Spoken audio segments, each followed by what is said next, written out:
আসসালামু আলাইকুম, welcome to my channel Sanjida yummy recipes. আজকে আমি চিতই পিঠার রেসিপি নিয়ে এসেছি। এমন একটি রেসিপি নিয়ে এসেছি যা মাত্র 3টি উপাদান দিয়েই তৈরি করে নেওয়া যায়। এটি চিতই পিঠার একদম বেসিক রেসিপিটি। তো দেরি না করে চলুন দেখে নেওয়া যাক কিভাবে আমি এটি খুব সহজেই মাত্র 3টি উপাদান দিয়ে তৈরি করে নিয়েছি। চিতই পিঠাগুলো তৈরি করে নেওয়ার জন্য আমি একটি হাঁড়িতে আতপ চালের গুঁড়া নিয়ে নিয়েছি 1 কেজি এবং 1 চা চামচ লবণ দিয়ে নিয়েছি। এখন এই দুটোকে খুব ভালোভাবে মিক্স করে নেব যাতে করে লবণ প্রত্যেকটা গুঁড়ির সাথে মিশে যায়। এখন এতে আমি অল্প অল্প পানি দিয়ে মেখে নিচ্ছি। এখানে আমি হালকা গরম পানি নিয়ে নিয়েছি 2 কাপ পরিমাণ এবং অল্প অল্প দিচ্ছি ও খুব ভালোভাবে মেখে নিচ্ছি। দেখতেই পাচ্ছেন এভাবে মেখে নিলে এই ব্যাটারটি একটু আঠালো হয়, এতে করে পিঠাটি খুব সুন্দরভাবে তৈরি হয়ে যায়। এখানে সবগুলো পানি আমি একবারে দিয়ে দিচ্ছি না, কারণ একবারে দিলে এটি পাতলা হয়ে যেতে পারে। এই ব্যাটারটি খুব ঘনও করা যাবে না, আবার খুব পাতলাও রাখা যাবে না। দেখতেই পাচ্ছেন এর ঘনত্বটা কিরকম।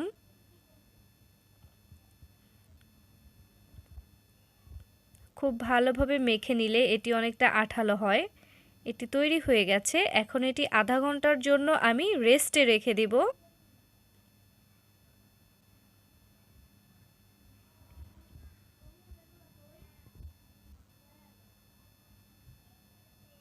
আধা ঘন্টা পর আমি এটাকে আবার একটু খুব ভালোভাবে নেড়ে নিচ্ছি।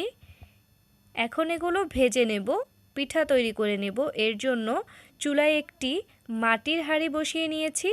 এতে আমি 1টি চামচ দিয়ে পরিমাণ মতো করে দিয়ে নিচ্ছি। অবশ্যই কড়াইটি গরম করে নিতে হবে আর মিডিয়াম আঁচে এটি জাল দিয়ে নিতে হবে, তা না হলে পিঠা নিচে পুড়ে যাবে আর ভিতরে শক্ত থেকে যাবে। দেখতেই পাচ্ছেন এখানে পিঠা তৈরি হয়ে গেছে, কতটা সুন্দর হয়েছে। এভাবে করেই আমি সবগুলো ভেজে নিব। একটি করে পিঠা তুলে নিয়ে সামান্য তেল দিয়ে একটি কাপড় দিয়ে কড়াইয়ের মাঝখানে পরিষ্কার করে নিব, এতে করে পিঠা খুব সুন্দরভাবে উঠে যাবে। আবার আমি এখানে চামচ দিয়ে নিয়ে নিচ্ছি। আমি এখানে 2 চামচ করে দিচ্ছি।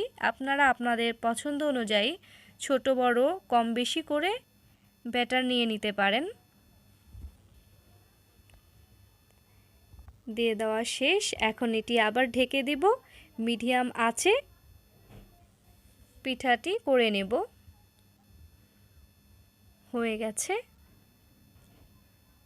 দেখতেই পাচ্ছেন